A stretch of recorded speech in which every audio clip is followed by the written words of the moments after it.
ای باد بی آرام ما، با گل بگو پیغام ما. کی گل گریزان در شکر، چون گشتی از گلشن جدا.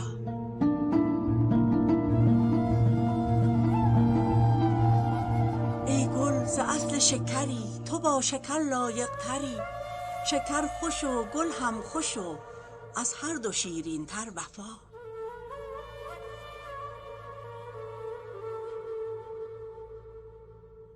رخ بر رخ شکر بنه، لذت بگیر و بو بده. در دولت شکر بجه، از تلخی جور فنا.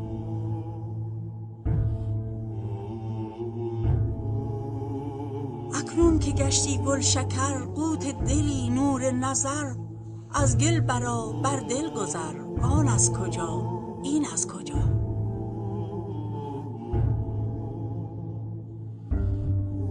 با خار بودی هم نشین، چون عقل با جانی قرین.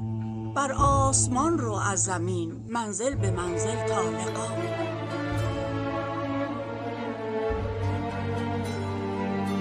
در سر خلقان می روی، در راه پنهان می روی. بستان به بستان می روی، آنجا که خیزد نقشم.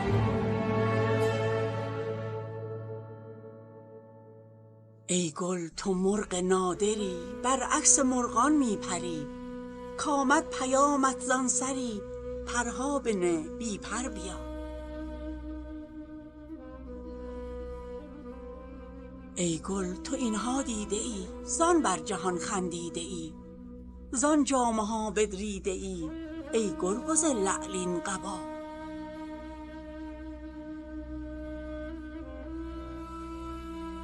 گلهای پار از آسمان، نعره زنان در گلستان. کی هر که خواهد نردبان، تا جان سپارد در بلا.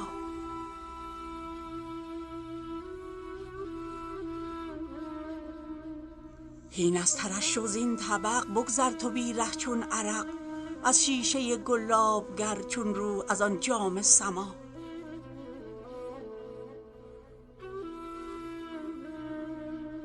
ای مقبل و میمون شما، با چهره گلگون شما.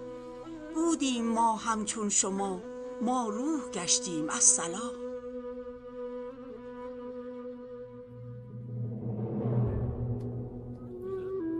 الگلشکر مقصود ما، لطف حق است و بود ما. ای بود ما آهن صفت، وی لطف حق آهن ربا.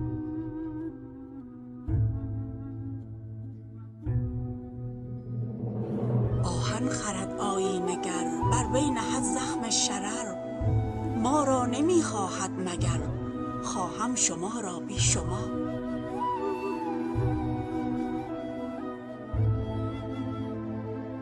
هان ای دل مشکین سخن، پایان ندارد این سخن. با کس نیارم گفت من، آنها که می گویی مرا.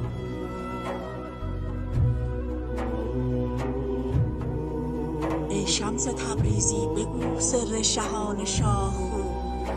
بی حرف و صوت و رنگ و بو، بی شمس کی تابد ضیا.